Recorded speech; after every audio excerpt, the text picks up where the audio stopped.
Okey, terima kasih Ismail untuk SPM sana sini. Negara kita dah lama merdeka, tetapi adakah jiwa kita sudah merdeka? Itu yang akan kita bincangkan bersama dengan tetamu saya di studio. Saya kenalkan terlebih dahulu Profesor Madya Dr. Muhammad Nazri Abdul Rahman, Timbalan Dekan Hal Ehwal Pelajar, Fakulti Pendidikan Universiti Malaya. Assalamualaikum, selamat pagi. Assalamualaikum. Sihat hari ini, Doktor? Alhamdulillah, sihat. Alhamdulillah. Kalau kita imbas kembali 1957, maksud merdeka itu kita bebas daripada penjajahan. Tapi kini dalam konteks negara kita 2023 ini, apakah erti kemerdekaan itu?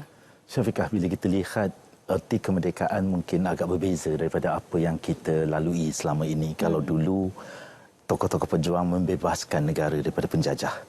Kemerdekaan hari ini adalah bagaimana kita boleh bebas pemikiran kita, tingkah laku kita daripada pengaruh-pengaruh luar. Kita perlu mempunyai satu bentuk jati diri sendiri.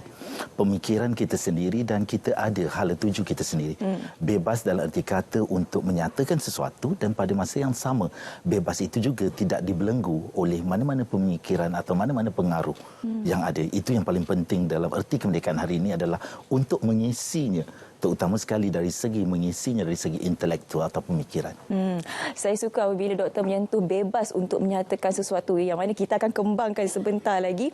Bukan apa, kalau dulu untuk mengecapi kemerdekaan ini perlunya ada peperangan, pertumpahan darah, adanya air mata. Tapi kini peperangan itu diterjemah pula di media sosial. Perang di antara netizen. Dan peperangan ini membawa imej yang kurang baik untuk negara kita sebenarnya. Jadi adakah jiwa kita sudah merdeka, Doktor? Bila kita sentuh tentang jiwa merdeka, itu sebenarnya merdeka kita adalah menyatakan sesuatu pendapat dengan secara terbuka tanpa dikongkong.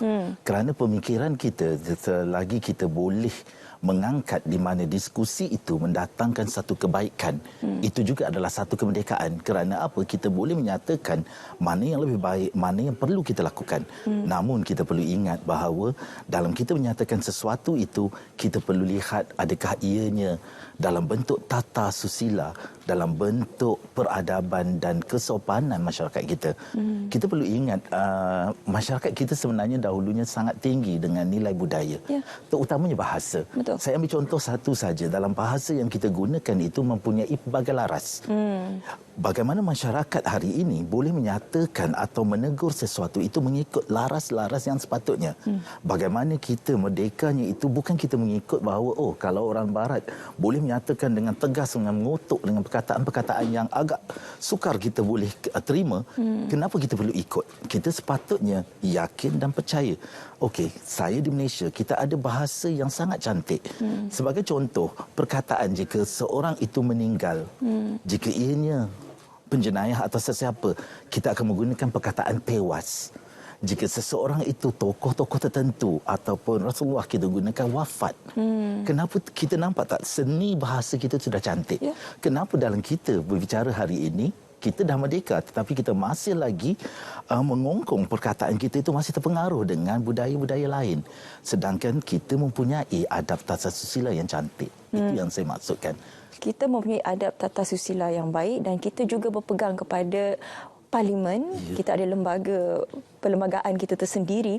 Tetapi malangnya sekarang ini disebabkan kebebasan itu, ramai yang mengambil kesempatan untuk menyentuh perkara-perkara yang tidak sepatutnya, seperti contoh isu 3R. Bagaimana Doktor melihat kepada perkara ini? Itu yang saya balik semula kepada persoalan yang awal tadi. Saya suka nyatakan bahawa di mana kita berada di sini adalah kita hilang. Dalam usaha kita merdeka itu, kita hanya melihat bahawa saya merdeka untuk menyatakan sesuatu. Kenapa saya perlu dikongkong? Tetapi boleh menyatakan sesuatu tapi ada dalam cara adabnya, bahasanya. Kita tidak mungkin menegur ibu bapa kita dengan bahasa yang kesat. Itu caranya, sebab laras bahasanya. Kita ada bagaimana kita boleh menghormati orang lain, tokoh-tokoh kita, pemimpin-pemimpin kita boleh ditegur, tapi dalam bahasa yang laras yang betul, adab yang betul, kerana ia ada batas-batasnya. Tak mungkin kita menegur ibu bapa kita dengan bahasa yang kesat. Sebab kita telah dilatih bahawa ini tata susila kita. Dalam erti kebebasan, kita masih ada dalam kelompok atau kepompong di mana kita ada seni dan tradisi yang perlu kita pegang. Terutamanya dalam segi kita berbicara, kita meluahkan pendapat, kita menyatakan ketidaksetujuan tentang sesuatu. Merdekanya kita itu adalah bagaimana kita boleh menjulang adab susila kita. Maksudnya bahasa kita tetap dijaga. Betul. Kita tegur dalam bahasa yang cantik dan lunak kerana kita kaya dengan peribahasa, bahasa-bahasa punjaga. Kenapa itu tidak diangkat semula? Ya, betul. Itulah menyentuh mengenai kemerdekaan ini. Ia bukan semata-mata bebas daripada penjajah, tetapi juga bagaimana sebenarnya rakyat juga perlu berubah mengikut kemerdekaan itu. Tetapi itulah kalau rakyat juga tidak mahu berubah, apalah erti kemerdekaan itu, Doktor? Saya melihat bahawa dari segi perubahan dalam masyarakat itu ada. Masyarakat hari ini, saya berpeluang, buat pertama kali saya berpeluang untuk menyambut ulang tahun kemerdekaan secara fizikal. Saya difahamkan 12.30 malam ya, Doktor dah ada kat sana. Saya berada di sana 12.30 malam dan saya lihat bagaimana bezanya yang dikatakan tadi erti kemerdekaan itu, bezanya antara jurang generasi. Bagi generasi yang kata orang 5 series yang ke atas yang menghormatinya, mereka duduk dengan penuh bagus, tetap tertib, berkibar dengan tegurannya.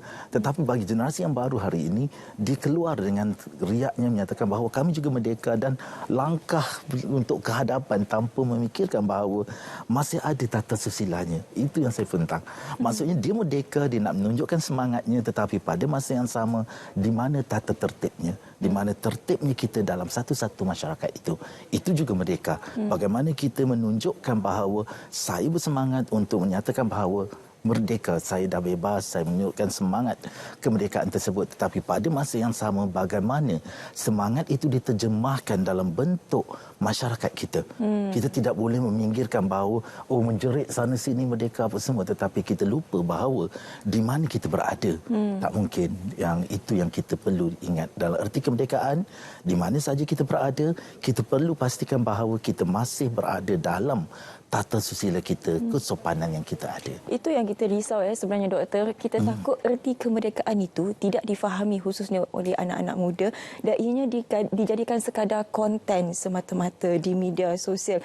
Menyentuh mengenai anak-anak muda ini, mereka mengambil betul-betul istilah merdeka itu ataupun bebas itu dengan bebas bersuara seperti tadi mana saya katakan, dan juga bebas untuk mengekspresikan diri mereka.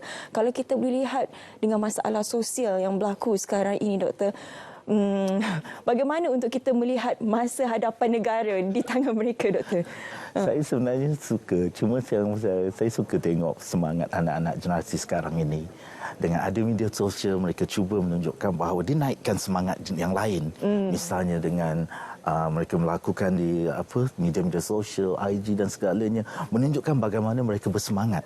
Tetapi bila kita berada pada tempat tersebut, bukan dalam layar TV ataupun di media sosial itu melihat, tetapi hakikatnya sebelum dia melakukan benda itu, kadang-kala dia menjangkaui apa yang sepatutnya dia tak patut lakukan. Contohnya kerana nak beradanya di hadapan stage itu, misalnya dia sanggup untuk melangkah, menolak, panjat sana sini, sedangkan itu bukan dalam ertinya, tapi baginya konten. Jadi itu yang merasakan bahawa generasi hari ini, kalau dapat kita lihat supaya kita didik semula, kita kembalikan semula bagaimana tata susila, bagaimana perlakuan, kita kukuhkan jati diri yang itu dulu. Kemerdekaan dalam erti kata acuan kita, acuan kita Malaysia, di mana kita diperkukuhkan dengan tata susila, budaya, adab sopan. Maksudnya semaju mana pun kita masih lagi kekal dengan budaya dan adab sopan kita. Terutamanya kita dalam masyarakat yang hari ini pelbagai. Kita bukan lagi kalau dulunya kita membincangkan tentang 3 masyarakat utama. Hari ini kita dah ada lebih ramai. Pelbagai, dan perbezaan itu sebenarnya menyatukan kita. Kerana perbezaan ini juga menyatukan kita. Bila kita berada di situ, merdekanya kita ini adalah kerana kita saling memahami. Jadi itu mengharapkan bahawa dalam erti kemerdekaan sebenar generasi hari ini, jangan lupa untuk menghormati orang lain, dan pada masa yang sama juga dalam kegairahan kita nak berkongsi untuk mengejar populariti atau untuk mengejar view-view yang ada, perlu diingat bahawa ia mesti dalam jaringan kita, iaitu tradisi kita, adab sopan kita dan adakah ianya sahih dan benar yang dikongsikan. Itu perlu. Itulah menyentuh juga mengenai merdeka ini. Orang yang merdeka itu mempunyai pemikiran yang logik, pemikiran yang dan juga emosinya stabil. Tapi apa yang kita boleh lihat sekarang ini kebanyakannya bertindak di luar rasionalnya. Kita nak menyentuh mengenai isu-isu skamer. Kerana isu ini sangat penting untuk dibahaskan dan juga dibincangkan kerana ia melibatkan kerugian berbilion-bilion ringgit di negara ini. Jadi sepatutnya perkara ini tidak terjadi kalau jiwa dan juga mentaliti kita sudah merdeka, Doktor. Okey, itu yang dikatakan tadi, berbalik kepada di mana sebenarnya persoalan utama seseorang itu terlibat dalam media sosial atau terlibat dalam dunia digital. Hari ini sasaran kita kebanyakannya adalah menyatakan bahawa saya nak dapat banyak view, saya nak mengejar dari segi kebanyakan like yang saya dapat atau sebanyak mana star yang saya dapat. Itu menyebabkan kita terlepas ke belakang. Kita tertinggal bahawa saya ada batas-batas yang ada. Saya perlu memastikan bahawa dalam usaha saya untuk mencapai ini, saya perlu ada yang ini. Dan pada masa yang sama juga saya mesti berfikir secara logik pemikiran. Pemikiran merdeka ini sangat penting. Ada kalanya anasir-anasir luar masuk dalam bentuk animasi. Kadang-kadang anasir-anasir luar masuk dalam bentuk lagu. Kadang-kadang anasir-anasir luar masuk dalam berbagai bentuk. Poster dan sebagainya. Jadi sebagai orang yang berjiwa merdeka, pemikirannya itu perlu merdeka. Dia boleh menyatakan bahawa ini bukan jati diri Malaysia. Ini bukan kami di Malaysia. Jadi kita dapat mengasingkan itu dan pada masa yang sama juga kita dapat mengelak terutamanya skamer-skamer yang sengaja untuk naikkan ranking, untuk pastikan menipu itu ini, dan kita dapat membantu yang lain pada masa yang sama dan kita berkongsi. Jadi di sinilah katakan pemikiran itu penting, di mana kalau kita boleh merdeka, kita membantu yang lain. Pada masa yang sama terus saja berkongsi. Kalau ada satu-satu yang skamer itu, saya rasa dah penuh media sosial menyatakan awas dengan yang ini berlaku. Jadi itu juga adalah salah satu usaha yang kita nampak baik untuk. Ya, betul. Jika dulu konsep peperangan untuk merdeka itu pertumpahan darah, kini juga masih lagi berperang untuk kita mengeluarkan anasir-anasir yang tidak sepatutnya berada di negara kita. Ancaman-ancaman yang berlaku daripada luar, kiri, kanan, atas dan juga bawah. Jadi ini merupakan tanggungjawab kita bersama untuk sentiasa menjaga keamanan dan juga keharmonian negara. Terima kasih banyak-banyak saya ucapkan kepada Profesor Madya Dr. Muhammad Nazir Abdul Rahman, Timbalan Dekan Hal Ehwal Pelajar Fakulti Pendidikan Universiti Malaya, dan sudi berkongsi bersama dengan kita apakah erti jiwa yang merdeka. Terima kasih, Doktor. Terima kasih. Okey, kita nak berehat seketika. Selepas ini kembali lagi bersama dengan kami. Ada banyak lagi akan kami kongsikan, jadi jangan ke mana-mana.